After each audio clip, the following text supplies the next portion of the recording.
Nah, di Indonesia itu kan seperti yang kita tahu banyak keberagaman budaya segala macam.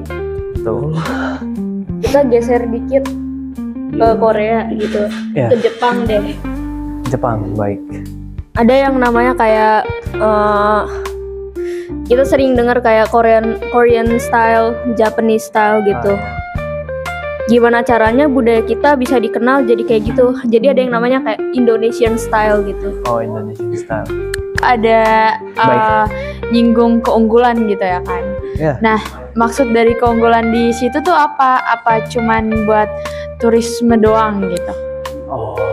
Nah ya, jadi apa cuman berlaku buat orang luar tapi bukan orang yang di dalam negeri ini gitu? Saya ingin menambahkan sedikit ke pertanyaannya Kimberly tadi. Saya ingin menanya, itu kan dalam aspek keindahan ya, karena beragam itu indah. Di dalam presentasinya beragam itu indah. Yang saya ingin bertanya adalah, apakah itu hanya untuk turisme doang? Apa bisa membantu dalam segi ekonomi kita? Atau dalam segi budaya gitu?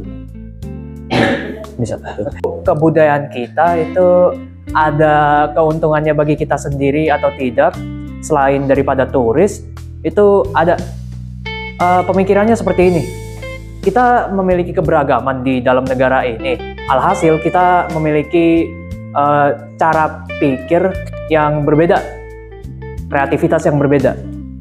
Dengan sumber daya manusia seperti ini, sebenarnya kita dapat gunakan dan satukan sehingga menciptakan karya yang baru, yang mungkin dapat saja dipromosikan dan dikenalkan lagi ke negara luar, dan juga dapat dibanggakan kalau kita sendiri dapat mengakuinya. Dan ya, dengan kemajuan seperti itu, kalau ada penghasilan yang kita dapat dari karya ini, itu karena kita sebagai bangsa Indonesia memang sudah terlahir di daerah sini. Kita menganggapnya sebagai hal yang biasa-biasa saja, padahal itu sendiri merupakan kreativitas kita, tetapi kita tidak menyadarinya. Yang maksud saya di sini, kita menganggapnya itu biasa-biasa saja, tetapi sebenarnya kalau dilihat dari pandangan atau perspektif orang lain, dari negara lain, itu termasuk sudah luar biasa, kreatif, dan juga dapat dijadikan identitas diri kita sendiri. Nah, menurut saya itu bagaimana cara menanamkan pandangan orang luar yang melihat budaya kita sebagai bagus itu ke dalam diri kita sendiri. Saya lihat budaya lain sebagai patokannya lah istilahnya. Soalnya kan kita punya budaya sendiri yang udah beragam banyaknya tuh. Nah, gimana caranya itu bisa berkembang lagi? Oke. Ya, menurut saya sendiri, Kim. Oh, silakan kalau. Oke. Tadi ada sempat nyinggung globalisasi kan? Ya. Kan mau melanjutkan. Maaf. Dengan jawaban Anda tadi, budaya luar masuk ke dalam negara kita dan langsung dianggap sebagai budaya yang keren gitu.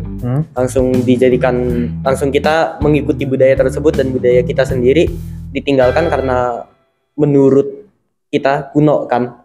Tadi jawaban Anda seperti itu. Berarti di Indonesia tidak ada penyaringan budaya dong?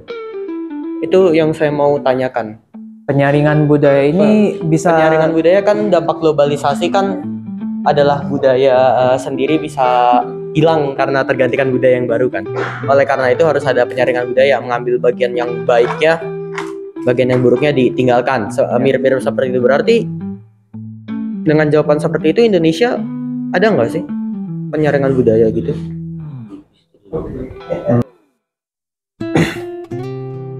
Ya, dari yang saya lihat, yang saya rasakan sendiri, dan menurut pandangan saya sendiri, Indonesia ini kurang dalam hal penyaringan itu. Mereka seperti langsung mengambilnya mentah-mentah.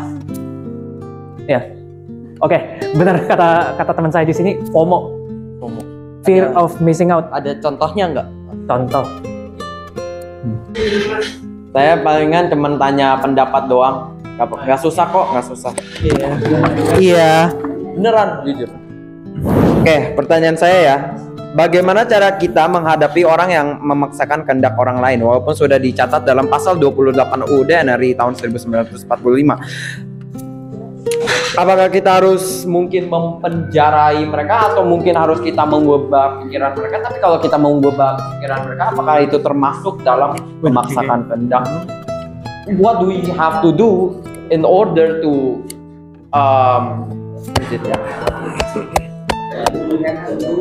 what do we have to do to face them? Do we really need to imprison them, or do we need to change their mindscape?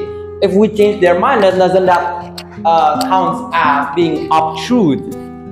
You know? Nah. Jadi jawaban dari saya itu, setiap orang kan memang memiliki hak untuk memberikan pendapat walaupun dia tidak setuju. Tetapi kalau misalnya kita memaksa mereka yang tidak setuju untuk setuju terhadap pendapat kita sama saja munafik. Kita membuat undang-undang tetapi kita juga yang melanggarnya. Jadi menurut saya upaya yang bisa kita lakukan, kita harus memberitahu mereka secara perlahan. Karena jika kita memaksakan ya sama saja kita seperti mereka. Walaupun di penjara ya menurut saya itu kurang pantas, karena hanya berbeda pendapat kenapa kita harus menggunakan kekerasan atau menggunakan jalur hukum. Itu saja sih. Ada tambahan? Ya pastinya perlu hukum yang harus kita ikuti. Tapi lucunya di sini, kadang hukum yang kita ikuti itu sendiri, kita malah mengkontradik apa yang sudah kita ciptakan. Seperti yang Anda bilang sendiri, kalau misalnya kita merubah pikiran mereka, bukankah itu sama saja seperti memaksakan pikiran kita? Nah, di situ udah terjadi yang namanya paradoks. Kita tidak sepenuhnya dapat menjadi sempurna. Pastinya selalu ada perbedaan, selalu ada konflik, dan konflik ini tidak dapat kita hindari. Maka dari hal ini, Pancasila ada mengandung satu sila yang dapat meringankan istilahnya dengan masalah ini. Sila keempat, kerakyatan yang dipimpin oleh hikmat kebijaksanaan dalam permusyawaratan dan perwakilan. Apa itu permusyawaratan? Kalau kita sendiri memaknainya sebagai musyawarah adalah seperti proses di mana kita berdiskusi dengan satu sama lain untuk mencapai mufakat yang sama. Kita fokus ke bagian mencapai mufakat yang sama, berarti kita harus mencapai persetujuan dengan satu sama lain. Alhasil, konflik yang kita alami ini dapat kita sama-sama mencapai konklusi atau penutupan yang sama.